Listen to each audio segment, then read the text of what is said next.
Welcome back to Tips with Trev, the show where I give developing baseball players some easy tips to end their slumps faster and become a superstar sooner. So you just got done pitching. It's the next day and your coach tells you, go get your flush run in. That's a good idea, right? Well, maybe not. Let's talk about it.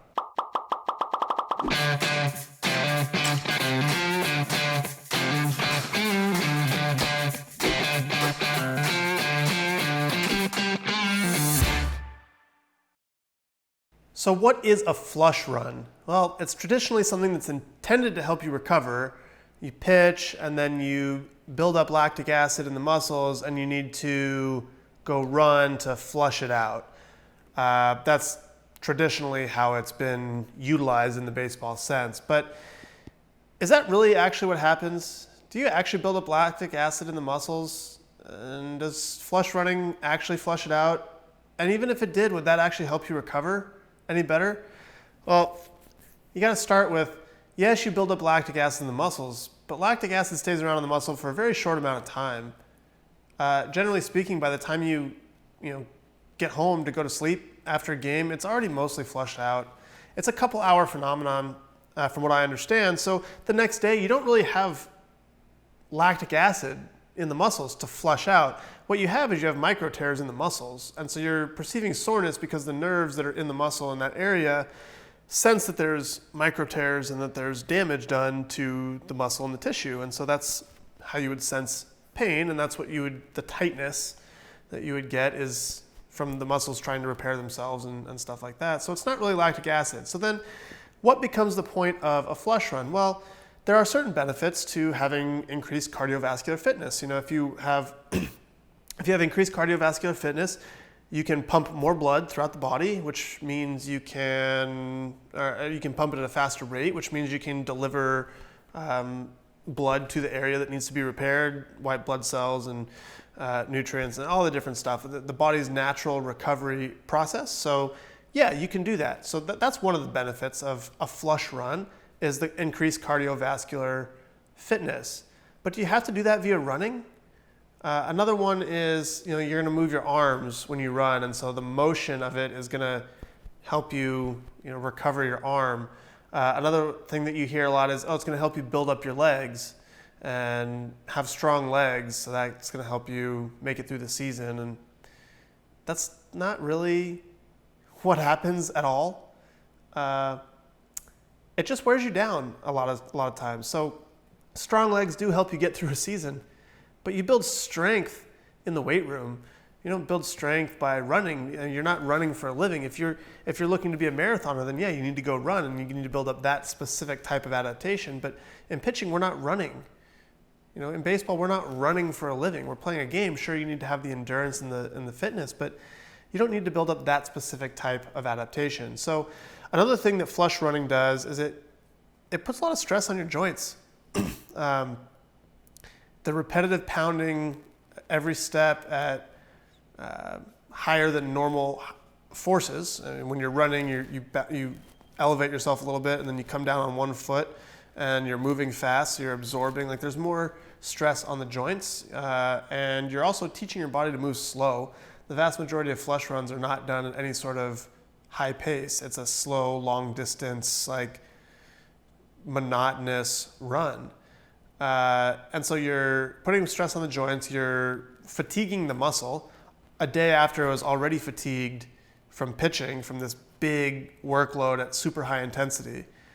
So stress on the joints, fatigue of the muscles, and more breakdown. It's monotonous, you're teaching your body to move slow. So there's a lot of problems with the traditional flush run, especially because it's not really even flushing anything out in the sense that it's talked about. The main benefit that you would get from it is the cardiovascular endurance and the fitness of the cardiovascular system. But can you get that in a way that you also get better recovery? You don't dig the hole deeper. By that I mean you're already in a hole physically from the day before from pitching. You don't want to then add volume and intensity and duration on top of that and dig the hole even deeper, that now you have to try to climb out of that to get fully recovered. So what are some options if you want the cardiovascular fitness, but you also want to recover better and not dig the hole deeper? Well, You got to start with what problem we're trying to solve, really. Are you trying to just recover? Is that your main focus the day after? It probably should be. Are you trying to attack and recover a certain area? Like, are you sore in your arm and that's really what you want to recover? Are your legs tight and tired? So is that what you want to recover? Because this will guide the modality that you use to actually accomplish what you're trying to accomplish. So start with what you're trying to recover and be specific. Hey, my shoulder's tight today, my pec, my lat, my bicep, my core is not too tight, my legs feel great, or hey, my arm feels really good today, but my legs, man, those are beat up. Because that's gonna guide what you actually do. So that's the first thing. Start with what problem you're trying to solve. The next thing is you can do a cardio circuit the day after, and this is something that I've implemented recently that I like quite a bit. The day after, instead of doing any sort of running, you do a cardio circuit of mobility work. So you get your heart rate up. I wear a heart rate monitor so I can track where my heart rate is and the effectiveness of the workout, but I'm doing stuff that's actually getting my end range of motion back. So if I'm tight in the pec and I'm tight in my tricep and bicep, like this is all just kind of bunched up, right? I need to open that up so you can do, cars, you can do different mobility exercises, you can do like yoga push-ups, and you can do different like T-spine rotations, and like you're opening up all the different areas that probably are closed down and a little bit beat up from the night before. Thoracic spine rotation, super important. Upward mobility of the scap and doing some of that. Repositioning, instead of being forward, like you can kind of see where my shirt right here is bunched up. After a start, pec gets tight, lat gets tight, so it pulls the shoulder down, pulls the shoulder forward, bicep gets tight, so it pulls everything in here, and you end up in this position where on my left shoulder is about how the shoulder should sit. So some upward mobility of the scap exercises to revert that into a better position makes a lot of sense. So you can stack a circuit together of these exercises for 20, 30 minutes and get your heart rate way up because you're rolling through them quickly.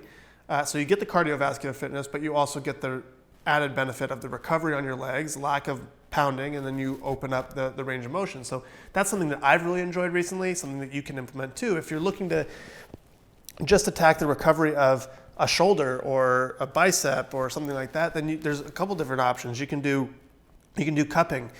Cupping is really great for that because it pulls the skin away from the muscle, the fat. It's a lot more complicated than this. But it creates room. You can think of it in this way where the cup creates room for extra blood flow to come into that area. So if I'm tight in my bicep and I put some cups on my bicep and I get more blood flow in that area, that's going to aid in the recovery process. That's going to speed things up. So I can do that specifically and do my cardio circuit, and now I'm getting targeted recovery and the cardiovascular fitness, but I'm not digging the hole any deeper. I'm actually allowing my body globally to recover so that the next day I can get back towards getting back to a place where I'm in a good place to train so I can actually try to get better or throw my bullpen or get ready for my next start. So that's one of the things. Another thing you can do is the Mark Pro.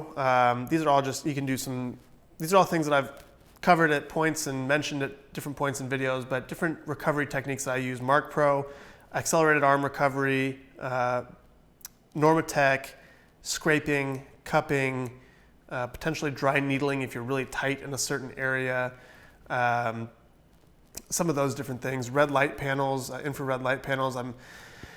I've started using one of those and like the results so far. Don't know how I feel about it, but I'll probably give an update about it in a future video just to let you know how that's proceeding. But those are some things that you can do to get targeted recovery and still even things out as far as letting your body recover fully and then get your cardio in a different way. Another thing that's really good though is a sauna, a dry sauna. I have a portable one. I sit in it 20, 30 minutes. You get a really good sweat going, which elevates your heart rate. So that's another way to get a flush. You're sweating out. There's some research out there about sweating parabens and toxins and cleansing the body. That's a topic for another video as well. But it gets your heart rate up when you're sweating like that. And you can get a little bit of cardio, a little bit of blood circulation. Not really cardio, but you get some blood circulation doing that, which accomplishes a lot of what the flush run is supposed to do. So those are some different things to think about when you're thinking about doing a flush run or long distance running. Some of you may argue like, oh, if you're not going to do long distance running, well, why don't we do sprints to train the body to move fast and you still get your heart rate up? Well, very simple reason. The day after, you've just taxed your central nervous system a ton the day before. Super high intensity, super high volume, in game.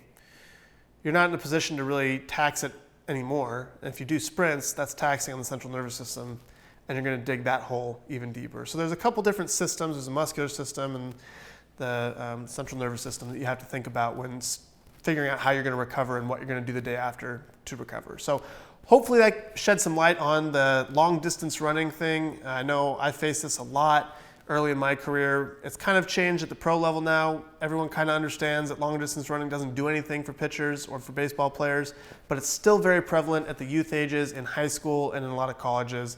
So for all my high school players, youth players, college players out there watching this, hopefully it gives you some things to think about, some areas to go research so that you can present your coach with some research and get out of long distance running. That's all I got for today. If you haven't hit that subscribe button already, please do so. It would help me out on my way to 100,000 subs by the end of 2020, help me reach a lot more people. Hit that like button, give it a thumbs up or a thumbs down if you don't like this. And leave me a comment. Let me know what other subjects you want me to break down, what other information you want, what other tips you want, what could be helpful. I would appreciate it. Love making these videos, trying to help people. So without further ado, that's it. See you in the next one.